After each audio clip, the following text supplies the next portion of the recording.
Steve, coming off of last week where you made it to the final but was not able to make the race, you know, what has that done to you and this team? Well, it makes us all figure out that we need to be more prepared. You know, at the end of the day, people are pointing fingers and saying, why didn't this, why didn't that? At the end of the day, it's not really NHRA's deal. It's our deal. We're the ones with the broke engine, and we have to do a better job. And we talked about it, and we finances help that, and we're a little struggling there, but we just need to analyze the situation, peel the onion back, look at what's going on, and make the changes that we can with the resources we have. You know, you started off this season with a win and then kind of went downhill for a little while, but now you're back on the upswing, moved into third in the point standings. What has been the big change? John, downhill, washed up, you know. Well, you didn't qualify at Charlotte after putting that big number 1 on the side of your Okay, you got me. All right, so that's downhill from I wish the you first all were race. here, because that is the greatest thing. You know, usually the interviewee doesn't bust the chops of John Kernan, but I did, because we're friends. Right. And he tossed it right back over the net, so he's actually right. We did suck at Charlotte. So, and we did put a big number 1, 12 feet high on the side of our trailer. So,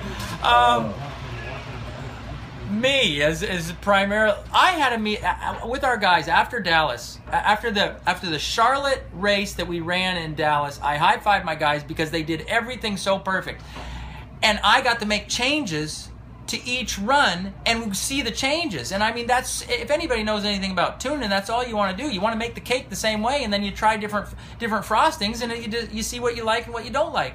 Well, that's what they were doing. They did everything perfect. And so at the start, we weren't doing that. We weren't doing it as a team. So it's just we've progressed, and we have a new guy on our team that's been here since, I don't even know, Denver. How long have you been here, Brian? Epping.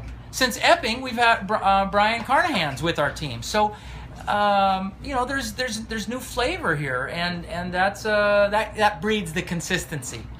And how are you set up for this weekend after both of your good big engines were hurt last week at Dallas? Not real good.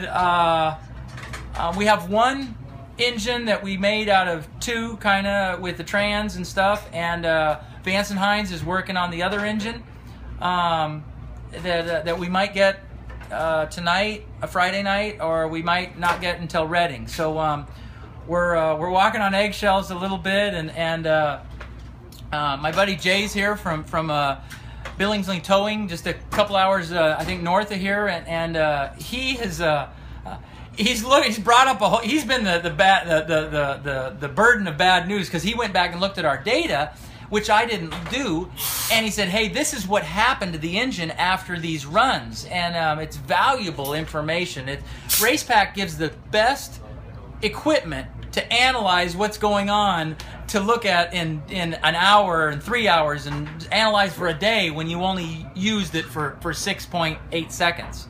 So again, that's the team. You know, everybody knows I got a phone call, and I call a whole bunch of people, and there's people at the track that help me. So my team's getting better. So that's really the primary reason.